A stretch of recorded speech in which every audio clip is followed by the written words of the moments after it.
राधे राधे सभी को। आज हम आपको बहुत प्यारी कहानी सुनाएंगे। सुनकर बड़ा ही आनंद आएगा। चलिए कहानी शुरू करते हैं। कृष्ण आषाढ़ मास में द्वितीया को भगवान जगन्नाथ जी की रथ यात्रा निकलती है। इसकी बड़ी प्यारी कहानी है। भगवान जगन्नाथ जी एक बार सुभद्रा जी ने द्वारिकाधीश और बलराम से कहा कि आप तो हमेशा नगर भ्रमण को जाते हो, कभी मुझे भी ले चलो। तो इसलिए आगे रथ था बलराम जी का, बीच में सुभद्रा जी का और पीछे द्वारिकाधीश का। तीनों बहन भाई जब नगर भ्रमण को गए, वही रथ यात्रा है। और दूसरी कहानी ये है कि भगवान जगन्नाथ जी अपनी मौसी दुड़ीचा के यहाँ एक हफ्ते के लिए जाते हैं। तो वहाँ से वापस श्री मंदिर में वापस आते हैं। तब रथ यात्रा जगन्नाथपुरी से 3 किलोमीटर दूर जाती है। बड़ी प्यारी कहानी है। माँ मौसी उनकी खूब सेवा करती हैं। ऐसी एक जगन्नाथ प्रभु की एक कहानी है। एक बच्चा था, उसके माँ बाप कोई नहीं थे। जगन्नाथपुरी जी के मंदिर के सामने अपने फूल बेचकर अपना जीवन यापन करता था। ऐसे ही उसका समय कट रहा था। प्रातःकाल जाता, बगिया में से फूल चुनता, उनकी माला बनाता और मंदिर के पास बैठ के बेचता था। एक बार जगन्नाथ जी की रथ यात्रा निकल रही थी। उसने पूछा कि ये क्या हो रहा है। सब लोगों ने कहा कि ये रथ यात्रा निकल रही है, इसमें रस्सी पकड़ने से बड़ा पुण्य मिलता है। ये बच्चा भी अपने फूल एक तरफ रखकर रस्सी पकड़ने की कोशिश करने लगा, लेकिन भीड़ इतनी थी कि ये रस्सी पकड़ नहीं पाया और लोग इसके ऊपर से निकलने लगे। ये दुखी होकर रोने लगा और उसके सारे फूल कुचल गए और रोने लगा और कह लगा, प्रभु ये मेरे साथ क्या हो रहा है। मेरे सारे फूल कुचल गए हैं और मैं आपकी रस्सी को पकड़ नहीं सकता। और आंसुओं से भर भर के रोने लगा और कह रहा था, जो मैं आपकी सेवा में फूल लाया था ये भी सारे खराब हो गए। अब मैं आपको कैसे अर्पण करूं। बड़े दुखी मन से वहीं बैठा और लोग उसके ऊपर से निकलते जा रहे थे। तभी उसने अचानक देखा कि उसके पास पीछे से कोई आकर खड़ा हो गया। खड़ा होकर उसका हाथ पकड़ा और सहारा दिया और बोले, उठो बेटा, तुम्हें रथ खींचना है। उसने कहा, हाँ प्रभु, मुझे रथ खींचना है।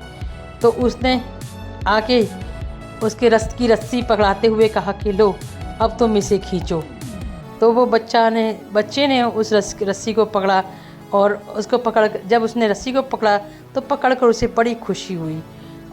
उसने पीछे मुड़कर देखा तो वहाँ पर कोई नहीं था।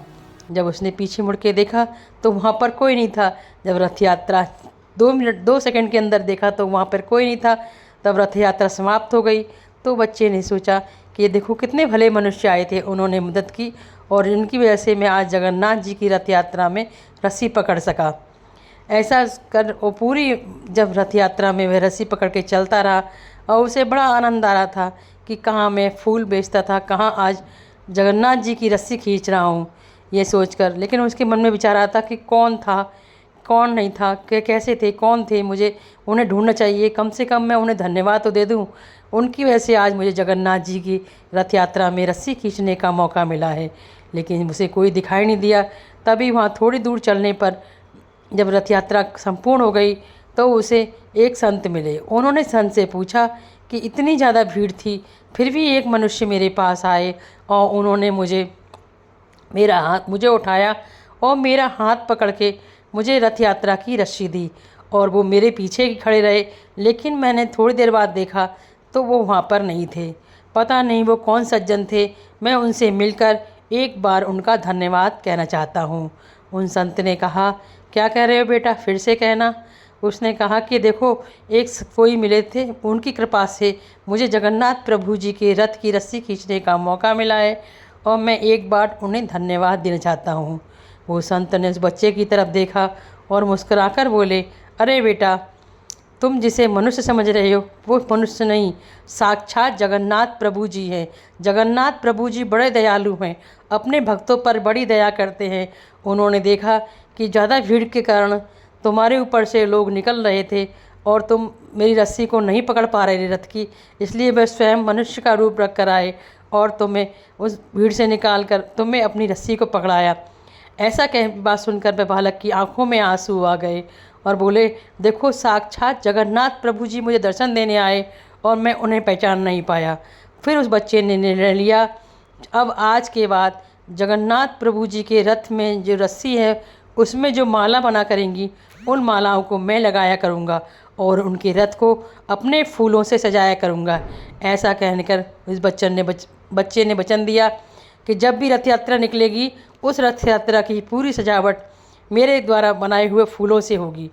आज तक भी उस बच्चा था, उस समय उस बच्चे ने हर साल उन फूलों, पूरे साल तो फूलों को बेचकर अपनी जीविका चलाता, लेकिन जब जगन्नाथपुरी जी की यात्रा निकलती तो उसके जो रथ में रस्सों में जो फूल लगते उनके श्रृंगार में, वही बच्चा लेकर आता था। बाद में आज भी ये पता चली आ रही है कि जगन्नाथ प्रभु जी की जब रथ यात्रा निकलती है उसमें जो फूल लगाए जाते हैं वो उसी बच्चे के परिवार के वंशज लगाते हैं। हमारे जगन्नाथ प्रभु ऐसे हैं, बहुत ही भोले हैं। जरा सी भी आप उनकी पूजा पाठ करो, वो आपकी मनोकामनाएं पूर्ण करते हैं। कभी कोई भक्त अगर उनके दर्शन के लिए उनसे नहीं मिल पाता है तो स्वयं अपने मंदिर से वो बाहर निकलकर रथ यात्रा द्वारा अपने भक्तों को दर्शन देने आते हैं, क्योंकि मंदिर के कुछ नियम होते हैं, उसके अनुसार हर कोई मंदिर के अंदर प्रवेश नहीं कर पाता है। इसलिए स्वयं जगन्नाथ भगवान अपने भक्तों को दर्शन देने आते हैं।